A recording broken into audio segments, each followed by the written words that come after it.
বেশিরভাগ কম বয়সী বা মাঝ বয়সী মানুষ ভাবে যে রাহুকে ভালো থাকা লাইফে হিউজ সাকসেসের জন্য অত্যন্ত জরুরি। কেতু অতটা ভালো না থাকলেও চলবে, বয়স বাড়লে না হয় দেখা যাবে। সাধারণ মানুষ ভাবে যে কেতু হলো ডিটাচমেন্টের গ্রহ, মানুষকে একা করে, ফলে সে স্পিরিচুয়ালিটি আধ্যাত্মিকতার দিকে এগোয়। ম্যাটেরিয়ালিস্টিক সাকসেসের জন্য কেতুর তেমন গুরুত্ব নেই, কিন্তু ম্যাটেরিয়ালিস্টিক সাকসেসের জন্য কেতু সমান গুরুত্বপূর্ণ। তার কারণ বাচ্চাটে কেতুর দ্বারা পূর্বজন্মের ঋণকে বোঝায়। পূর্বজন্মে ঋণের বোঝা আমাদের উপরে কতটা রয়েছে তা কেতুর প্লেসমেন্ট থেকে আমরা বুঝতে পারি।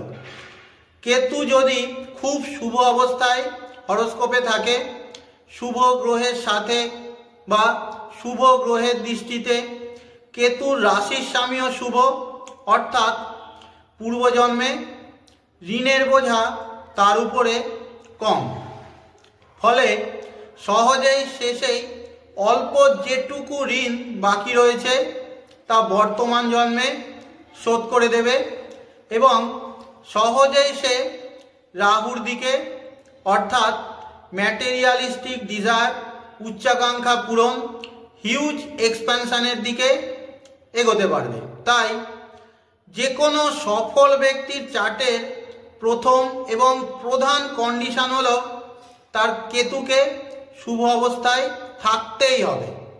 কিন্তু কেতু যদি খুব খারাপ হয়ে যায়, অর্থাৎ পূর্বজন্মের ঋণের বোঝা এতটা বেশি যে সে সেই ঋণকে শোধ করতে হয় পুরোটা জীবনই লাগিয়ে দেবে, না হলে জীবনের বেশিরভাগ গুরুত্বপূর্ণ সময় সেই ঋণকে শোধ করতে করতে চলে যাবে।